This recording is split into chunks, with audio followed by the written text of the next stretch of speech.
Halo rekan-rekan sekalian, selamat datang di e-course Dikejar Closing dengan WhatsApp Marketing. Pada kesempatan kali ini kita akan membahas tentang meraih ribuan kontak dari Facebook gratisan. Sudah siap ya untuk menyimak materinya? Pada materi kali ini kita akan bahas tentang hal apa saja yang perlu dipersiapkan untuk meraih ribuan kontak dari Facebook gratisan. Berapa poinnya antara lain? Kolom prospek yang besar,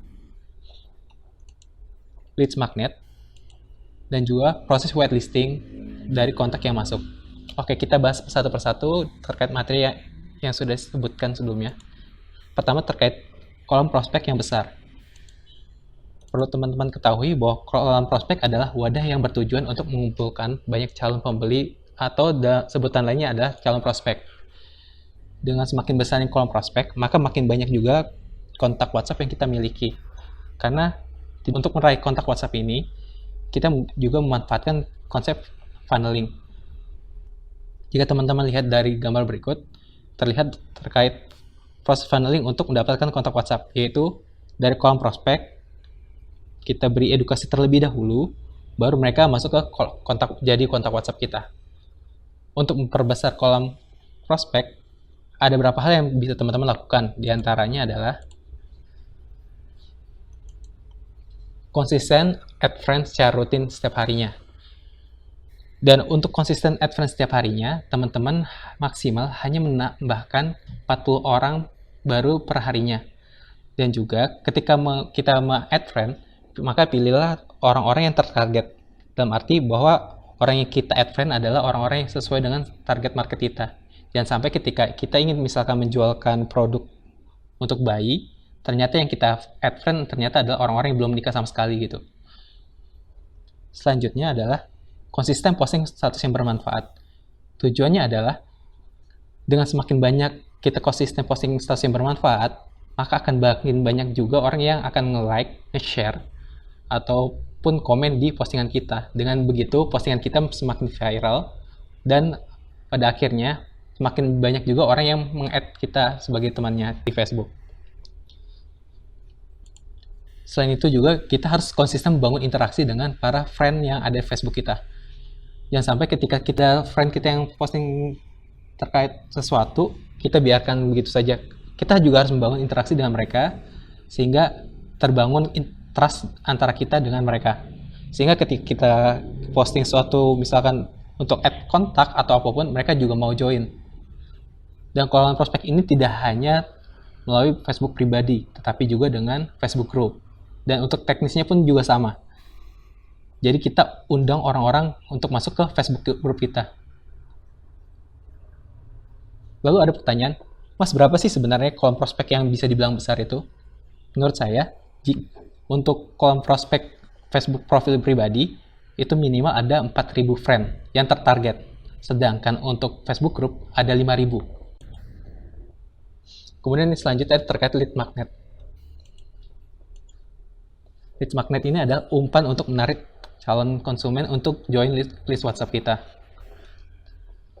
Tanpa lead magnet ini, akan sangat kecil kemungkinan orang-orang mau add kontak kita. Ada beberapa bentuk lead magnet yang bisa teman-teman lakukan untuk meraih kontak. Di antara adalah program belajar di WhatsApp dengan model sharing materi berkala, atau bisa juga melakukan kuliah WhatsApp di grup WhatsApp khusus, yang tujuannya adalah ketika kita share materi, mereka join di grup tersebut. Kemudian bisa juga dalam berbentuk ebook, atau juga bisa berbentuk video materi atau tutorial. Sampai di sini paham ya terkait lead magnet? Selanjutnya terkait whitelisting. Kenapa whitelisting ini penting? Karena whitelisting ini bertujuan agar setiap broadcast yang kita kirimkan selalu masuk di kontaknya mereka. Jangan sampai ketika kita sudah bangun kontak WhatsApp yang banyak, ternyata ketika kita blast atau broadcast, malahan pesan kita tidak masuk sama sekali ke mereka.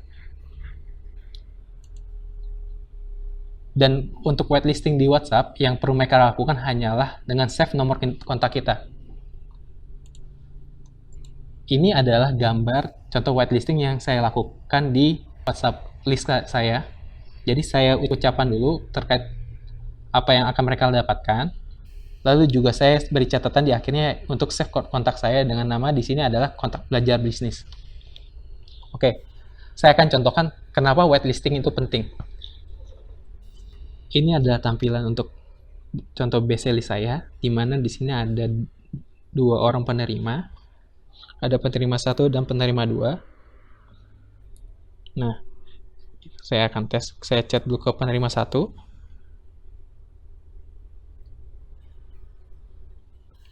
Jadi penerima 1 tidak save kontak saya. Oke, kita lanjut untuk ke penerima 2. Kita tes dulu.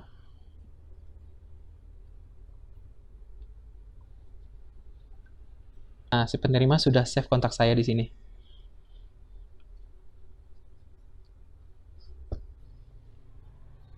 Oke, kita langsung untuk kirimkan pesan untuk base list-nya. Halo,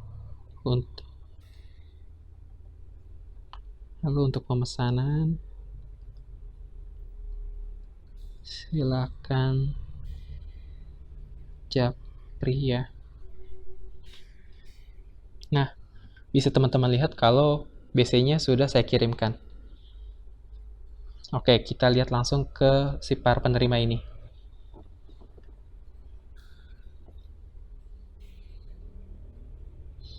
Oke, kita lihat ke penerima 1. Di sini bisa teman-teman lihat bahwa BC yang saya kirimkan tidak masuk ke si penerima. Jadi, jika si penerima tidak save kontak kita, maka akibatnya adalah jika kita kirimkan pesan broadcast, maka pesannya tidak akan masuk. Oke, kita lihat di sini bahwa penerima 2 menerima broadcast saya. Nah, ini kalimat broadcast yang saya kirimkan. Jadi, jika teman-teman mengirimkan broadcast kepada orang yang tidak save kontak teman-teman, maka akibatnya adalah pesan broadcast yang teman-teman kirimkan tidak akan masuk. Oleh karena itu, sangat dipentingkan sekali untuk melakukan proses whitelisting terlebih dahulu. Oke, gimana teman-teman? Semoga bermanfaat untuk materinya. Selamat mencoba. Terima kasih.